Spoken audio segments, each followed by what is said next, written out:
ময়না কাককে ধরে মারতে শুরু করে। ময়নাপুর গ্রামে বেশ কয়েকদিন হলো ঝড় বৃষ্টি আর প্রচুর পরিমাণে বজ্রপাত হচ্ছে। বৃষ্টি যেন থামার নামই নিচ্ছে না। এইভাবে আর কতদিন? বৃষ্টি তো থামার কোনো নামই নিচ্ছে না দেখছি।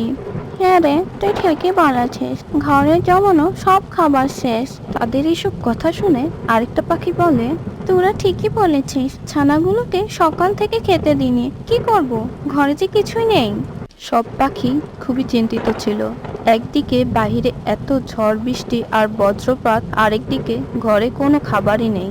কোনো উপায় না পেয়ে টিয়া পাখি বলল, কিছু করার নেই, এই বৃষ্টির মধ্যেই যাওয়া লাগবে। কিন্তু ছানাগুলোর কি হবে? আচ্ছা, ছানাগুলোকে যদি কাকের কাছে রেখে যায় তাহলেই তো হয়ে গেল। কাকের কাছে? না না বাবা, আমার ছানাগুলোকে যদি খেয়ে নেয় তখন কি হবে? কালু কাক কখনোই এমনটা করবে না, তোরা আমার ওপর বিশ্বাস রাখ। টিয়া পাখির এমন কথা শুনে ময়না পাখি রাজি না হওয়া সত্ত্বেও সে রাজি হয়ে যায়, কারণ তাদের কাছে কোনো উপায় ছিল না। তারপর তিনজন মিলে তাদের ছানাদেরকে কোনো রকমে কাকের বাসা পর্যন্ত নিয়ে যায়। কালু কাক, হ্যাঁ কালু কাক, বাসায় আছো নাকি? কা কা এই বৃষ্টির দিনে আবার কে এলো? দাঁড়াও, একটু আসছি। এ কি, তোমরা এই বৃষ্টির মধ্যে? হে কালু কাক, আমরা, আমাদের বাসার সব খাবার শেষ, তুই দেখি কোনো খাবার পাই কিনা। এই বৃষ্টির দিনে বজ্রপাতও হচ্ছে, ছানাগুলোকে একা রেখে যাওয়ার সাহস পাচ্ছি না। তুমি কি আমাদের ছানাগুলোকে দেখে শুনে রাখতে পারবে?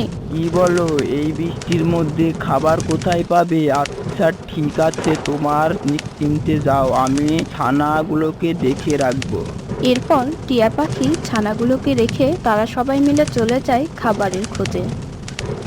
তোমরা চুপচাপ করে এখানে বসে খেলা করো, আমি একটু ঘুমিয়ে নিই। কাক এ কথা বলে ঘুমিয়ে পড়ে। কিছুক্ষণ পর কাক অনেক জোরে জোরে নাক ডাকতে শুরু করে। কাকের এমন নাক ডাকার শব্দে ছানাগুলো খুবই বিরক্ত হচ্ছিল। এই কাকের নাক ডাকার শব্দ আর সহ্য হচ্ছে না, আমার অনেক বোরিং লাগছে। চল কাককে জানাই। কি বলছো তোমরা? এগুলো করো না, কালু কাকু কত ভালো মানুষ। করবো, তুই শুধু দেখে যা।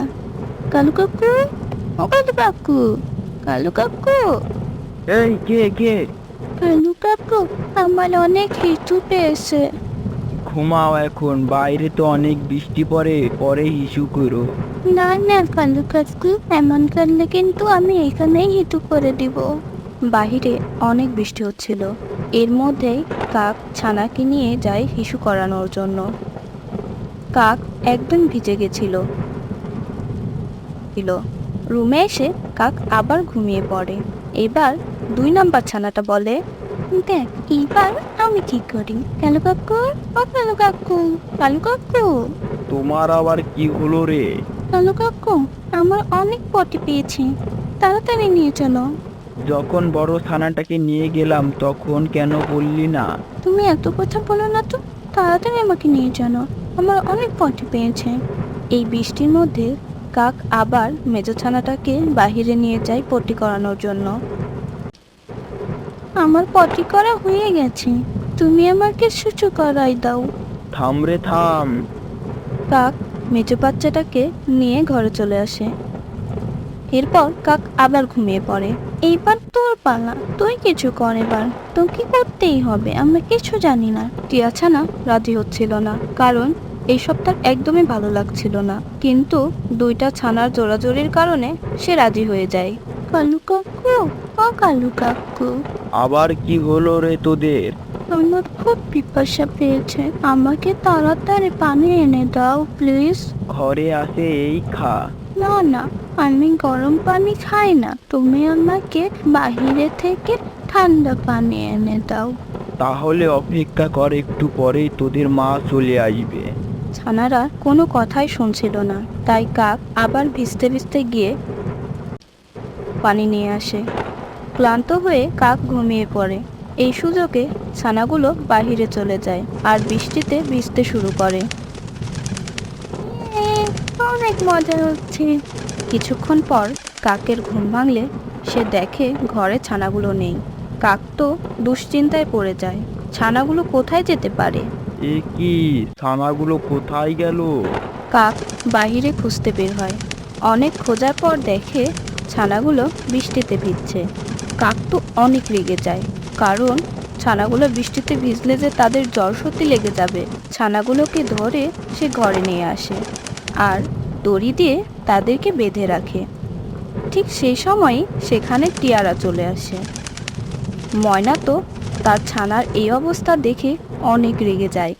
দেখছিস তো টিয়া, কাক আমার ছানাটার কি অবস্থা করেছে।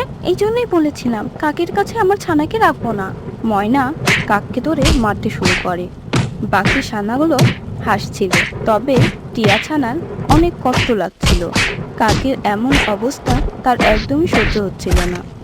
মা, কালু কাকুকে ছেড়ে দাও, তার কোনো দোষ নেই, সব দোষ আমাদের। ওনাকে মেরো না প্লিজ। বাকি ছানাগুলো টিয়া ছানাকে চুপ করতে বললেও টিয়া ছানা কিছুতেই থামে না। সে তার মাকে সব সত্যি কথা বলে দেয়। এসব শুনে ময়না পাখির অনেক খারাপ লাগে, আর সে কাককে বলে, আমাদের ক্ষমা করে দাও কানু, না জেনে তোমাকে আমি ভুল বুঝেছিলাম আর তোমাকে এতটা মারলামও। দয়া করে আমাকে ক্ষমা করে দাও। আর ছানারা, তোমরাও তাড়াতাড়ি তোমাদের কালু কাকুর থেকে ক্ষমা চাও। আমাদের ভুল হয়েছে, আমাদের ক্ষমা করে দিন কালু কাকু। তোমরা ছোট বাচ্চা, আমার সাথে মজা করেছো, আমি কিছু মনে করিনি। এরপর সবাই একসাথে খেতে বসে আর অনেক মজা করে। এভাবেই গল্পটির সমাপ্তি ঘটে। আজকের গল্পটি এ পর্যন্তই ছিল। ধৈর্য ধরে দেখার জন্য তোমাদের সকলকে ধন্যবাদ। আর গল্পটি ভালো লাগলে আমাদের চ্যানেলটি সাবস্ক্রাইব করে আমাদের পাশেই থাকুন।